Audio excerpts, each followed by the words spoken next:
we say Allah. Okay, so that's God to the Muslims. Some say it's not even the God of the Christians and so on. It's just a God. Some even said it's a moon god.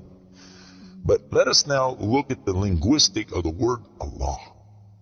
It in itself is the beauty of Islam, because the word in Arabic doesn't mean God. Just in case you thought it did, it doesn't. Because we have a word in Arabic for the word in English, God. It's called Ilah. Ilah, God. God, Ilah. That's the word.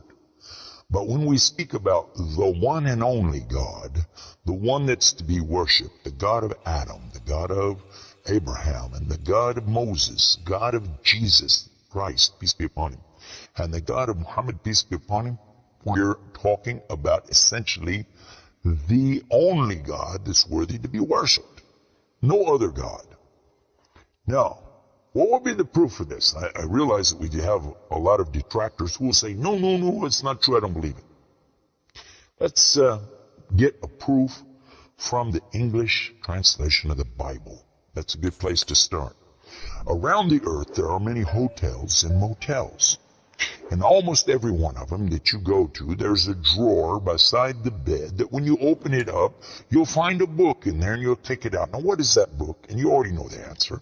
It's the Bible. It's the Gideon publication of the King James Version of the Bible. The Gideons are very proud of it because they've translated it into so many languages. If you'll turn a few pages right in the beginning, you'll find examples of the translation to Chinese and Korean and into Urdu, the language of Pakistan. You'll find it into Tamil. You'll find it translated into Afrikaans language, which happens to be the first. And the second language translated to is Arabiya, Arabic. And there is an example of each one of these languages from the verse in the Gospel of John, chapter 3, verse 16. And you know it very well. For God so loved the world. That's how it begins. And if you look in the Arabic language, the example that they gave in that Bible, it says Allah. Allah. That's what it says. For Allah so loved the world. So if it's not the same God, then why? All over the entire earth, everywhere I go, I find this exact same word being used in the Bible of the Christians.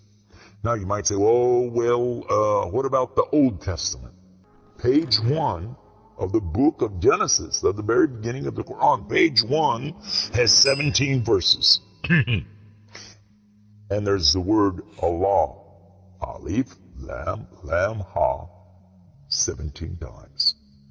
So just as it's the God for the children of Israel in Arabic language, and it's the God for the Arabs who are Christians, it's also the same God for the Muslims. The word is Allah. Why Allah? Why is it important to have this particular word, and why don't we have it in English? Now, I want to come to the etymology of the word. It comes from the word Ilah, and Ilah means God. But God is defined as what? Anything that's worshipped, whether it be something you can see or you don't see, something you can touch or not touch, something that you can hear or not hear. A God could be anything. A God could be a rock, a stick, a stone, a bone. A God could be something that you can make with your hands. A God can be something you could use your imagination for. It could be a human being. A God could be anything. G-O-D, God, could be anything. But there is no word in English for Allah.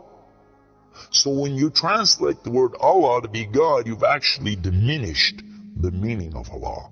That's why whenever you translate the Bible from English to Arabic, you need to use the word Allah instead of God with a big G, which now gives us a clue to the problem. In the English language, they only have one word, God.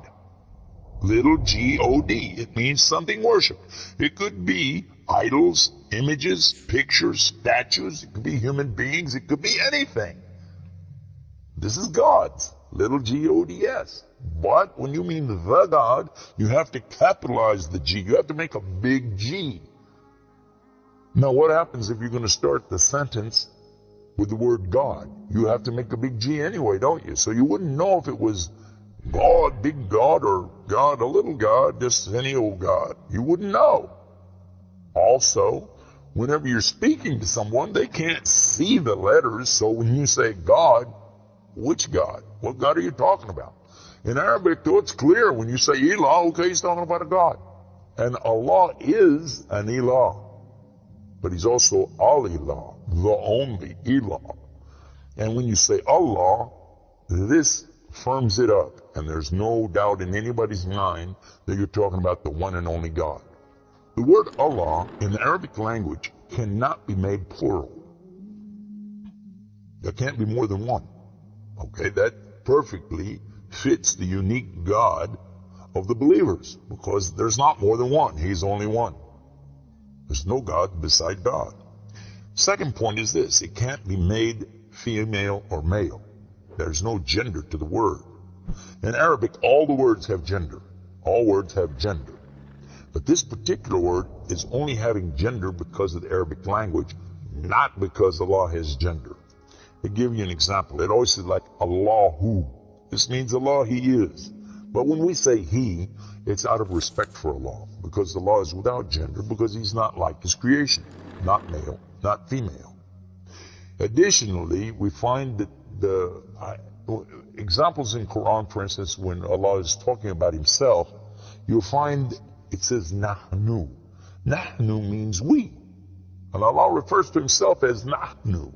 He also says Khalaqna. He says Khalaqna. What does that mean? He's saying that we created. And throughout the Quran, you find Allah referring to Himself as we, our, and us. And right away you're going to say, okay, if that's not plural, then what is? In fact, this is the royal we used by a king or a queen when they're giving decrees. We have it in English too, so you can understand. The king says, we decree the following, and he's talking about himself. It's the royal we. Now, I thought about this quite a bit, and I was trying to think, how could I give a better example? After all, most of us, myself included, never met a king, never met a queen, and so I'm not really familiar with that usage. Although it's there, I'm not sure what you're talking about. So then, in studying the English language, we find that it's true that we do that when we speak to someone directly. Watch this. When I say, for instance, this cup. Okay, I would say, this is a cup. This is a cup of tea. I would say, this book is. I would say, those artifacts are. Those are. This is. These are. So I'm saying is and are. Did you catch this now? These things are. This is. Now when I speak to a human being, how do I do this? Well, I will say, you guys, all of you are. All of you are. A-R-E. But when I speak to somebody directly, do I say you is or you are? I will say you are. Why? Simply because this is the respect, honor, and dignity that I'm giving. There's no plural there. When I say to you, you are my friend. You are a lovely person. But why am I saying are? Why aren't I saying is? You is my friend. You is a lovely person. You'll say, man, this guy doesn't know English language. And in fact, that's how we can understand this usage of we and our when Allah is talking about Himself. This is the same as when I say I. I don't say I is, I say I am. And again, it's to show the, not plural, but rather the specific nobility, dignity, and honor that you give to the one who's speaking about himself and to the one he's speaking to.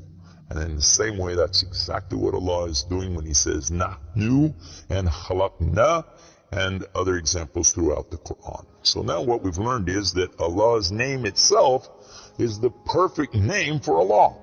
It is something that is so fantastic to describe who He is and who He isn't. The one and only God. There's none other like Him. nothing like unto him, Allah, and at the same time, the dignity, the royalty, the honor that's due him is contained in his name. Not like anything else, not male, not female, and yet he is the all Allah, the only God. Please subscribe to our channel. Kindly like, share and comment on our videos. If anyone benefits because of your like and share, then God may provide you with unlimited reward, which is called Sadaqatul Jariyah in Islam. Sadaqatul Jariyah is continuous rewards received for good actions, deeds, and spreading knowledge. It is a gift that not only benefits us in this life, but also benefits us and our loved ones in the hereafter. According to the hadith of the Prophet, peace be upon him, narrated by Muslim, when a person dies, all the deeds end except three: a continuing charity, beneficial knowledge, and a child who prays for them.